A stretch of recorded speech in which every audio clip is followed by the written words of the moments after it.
In the previous video, we talked about Stoicism, and more specifically, the virtue of courage that we can find in The Lord of the Rings. We have seen how Frodo, Aragorn, and all the others have shown again and again their willingness to overcome the obstacles that lay before them, to protect what is dear to them, and to endure what they have to endure in order to move forward, even when they weren't sure of victory. If you haven't seen the video, the link is in the description. So far, we've talked about several characters from The Lord of the Rings, but we still haven't talked about the most important. He is not a physical person, but he is still the protagonist of the story, the one around whom everything is built and everything is played out. I'm talking about the ring itself, the Lord of the Rings. As Galadriel recounts at the start of the first film, several rings of power were forged. 3 were given to elves, 7 rings to dwarves, and 9 to men, but another ring was secretly forged by Sauron in the fire of Mount Doom to control all the others, the One Ring, which is also the most powerful of all the rings. In the council scene, Frodo places the ring in front of everyone who has been summoned by Elrond, and everyone sees the One Ring with their own eyes. They know the immense power the ring provides, and immediately they hear its voice in their heads. Boromir then asks a very important question. Why not use this ring? Indeed, why not use the ring? Why not take advantage of its power? It is Aragorn who replies, You cannot wield it. None of us can. The One Ring answers to Sauron alone. It has no other master. and since the One Ring and Sauron are related, this means that the Ring of Power only serves itself. This opposition between Aragorn and Boromir is clear throughout the first film. Aragorn refuses to compromise in the face of the ring, while Boromir has been tempted by it several times. He couldn't help but want it at all costs, even if it means hurting others and breaking his promise to protect them. It's in the last moment that he finally realizes his mistake and his difference with Aragorn. This difference between Aragorn and Boromir is what the Stoics call the capacity for temperance.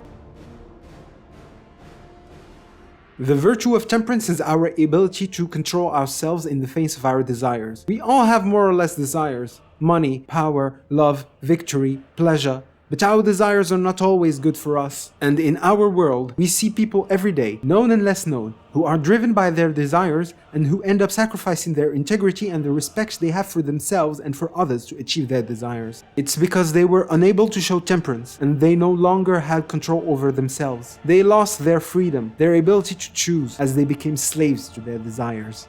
So how do we show temperance, and how do we know how to choose what is good and refuse what is bad for us? For the Stoics, it necessarily begins with knowing yourself. A Stoic is someone who knows what he wants. He knows his values: courage, justice, truth, reason, force of character, and he will refuse anything that is against his values. He knows what is good for him and what is bad for him. When he has a choice to make, he knows his position, because he knows what he believes in and what he values. And he doesn't have to hesitate or doubt it. We often have a hard time choosing because we don't know what we care about. We are upset with every little choice we have to make, not knowing what we want, never giving an answer. It's proof of our lack of knowing who we are. We are everywhere because we are nowhere. And as Seneca says, the change of will reveals a drifting soul, emerging sometimes here and sometimes there, with the wind. There is no wavering in what is fixed and well-seated. For the Stoics, the good we should seek is in accordance with reason, and it is always aligned with the virtues of courage, justice, temperance, and wisdom. Once we know what this good is, we don't have to choose anything else, because we know what to look for and what to avoid. Pierre Hadot, a great expert in ancient philosophy, confirms this point when he writes, "One could well say that the Stoic choice of life is about consistency with oneself." Seneca summed up this attitude by the formula, always wanting the same thing, always refusing the same thing. This is why there is a difference between the actions of Aragorn and those of Boromir. The former knows what is good for him and for others, and he knows what he wants. He knows that he must fight Sauron and defend the people of Middle-earth at all costs, unless that price costs him his own moral loss. I would have gone with you to the end. Into the very fires of Mordor. Boromir, on the other hand, is drawn to the power of the ring and the prospect of absolute victory, not realizing that this victory, which is not even certain, would undoubtedly cost him his freedom and his honor. You are not yourself. The One Ring represents human desires and our weakness in front of them. Our desires become our masters and can lead us to our destruction when we do not know how to exercise temperance. We lose our freedom to satisfy our desires, and we end up being just the shadow of ourselves.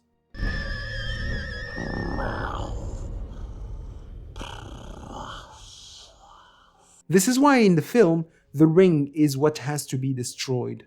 And those who refuse and want to seize it, the ring ends up destroying them.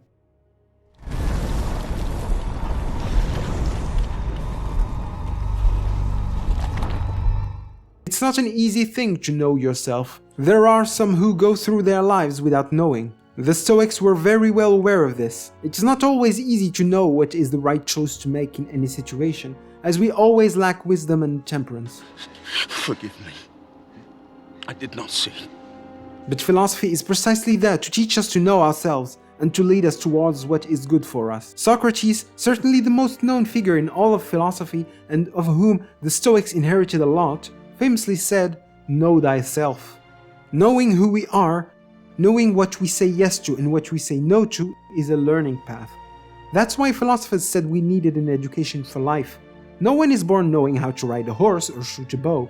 There are skills that must be learned. In the same way, mastery of our mind and of what we want is also to be learned. Seneca reminds us of this when he says, "Let us know where to go.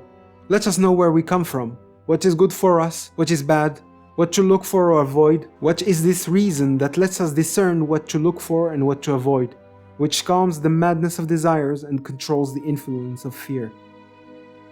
Knowing ourselves is a path that leads us to become better, and there is something divine about this progression towards virtue in the eyes of the Stoics. Through philosophy, we learn to be less susceptible to human passions, to our desires, to our weaknesses, and to become more in control of ourselves. It's difficult, it is true, but possible for those who are determined. As Cicero, one of the greatest minds of ancient Rome, says, "Philosophy teaches us what is most difficult in the world, to know ourselves." A precept whose power and depth is such that we dared not attribute it to man, but to the God whom we adore at Delphi. Those who know themselves will first feel that they have something divine. Several things mark us forever in The Lord of the Rings. We are attached to the characters, to the peoples and their specificities, to the beauty of the landscapes, to the courage that the best show in the face of dangers. But one of the things that strike us the most when we watch The Lord of the Rings is the care the characters have for each other, and their determination to help those in need, even if they don't know them. We are filled with joy when we see the Fellowship of the Ring forming around Frodo, and when we see them bond with each other. And we understand their grief when they lose one of their own, especially when we know he sacrificed himself for them. Fly, you fools! And when the Fellowship disperses, we see that they are still connected to each other, that they worry about each other, that they do not abandon their own even though they are apart. We will not abandon Merry and Pippin to torment and death. Not while we have strength left. And we hope that one day they will succeed in coming together and winning together. These feelings we have come from a truth that we all know and which is deeply rooted in our humanity. That we have a fundamental need of others, not only to survive and to triumph, but also and above all to be happy and give us meaning in our life. As Seneca says, no success for yourself alone, no misfortune either. You live in community. No one can spend his days in the happiness that thinks only of itself, that turns all things to its own advantage. Live for others if you want to live for yourself. The Fellowship of the Ring and the relationships between the characters touch us so much because we ourselves want such strong relationships. People who we can trust and who we can count on when we go through difficult situations, but also to be at their side when they face hardships. Frodo could never have taken the ring to Mount Doom without Sam's help. Without the help of Aragorn, Gandalf, Merry and Pippin, it is a collective effort and a common victory. Each had something to contribute to the others and to their ultimate goal. This reflection provokes an even more important thought, and that we find in the films.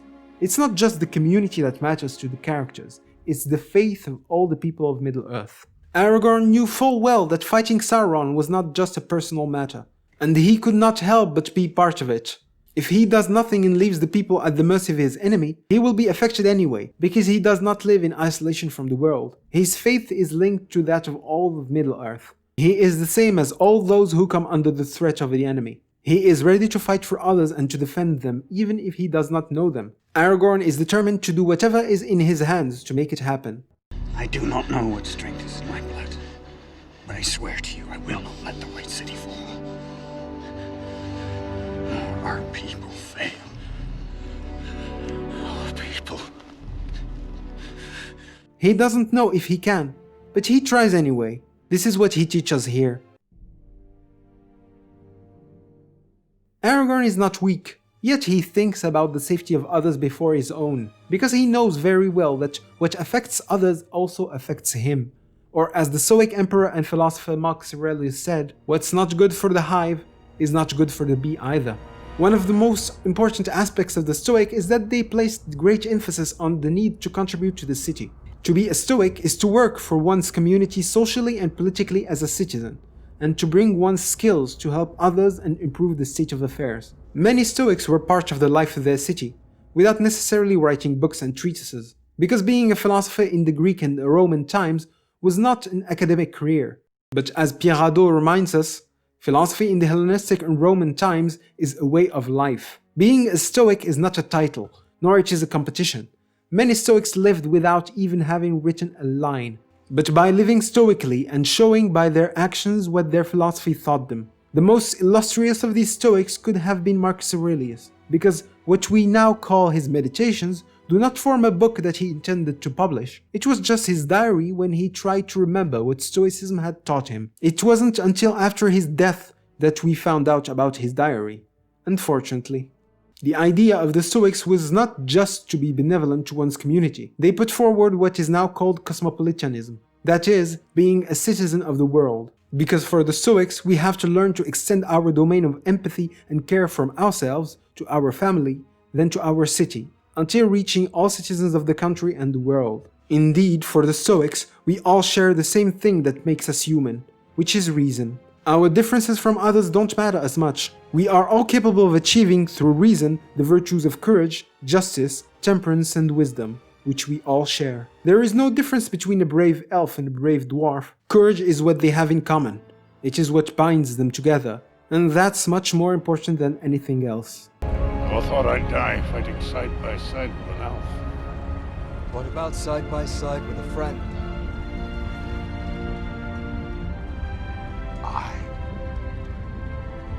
I could do that.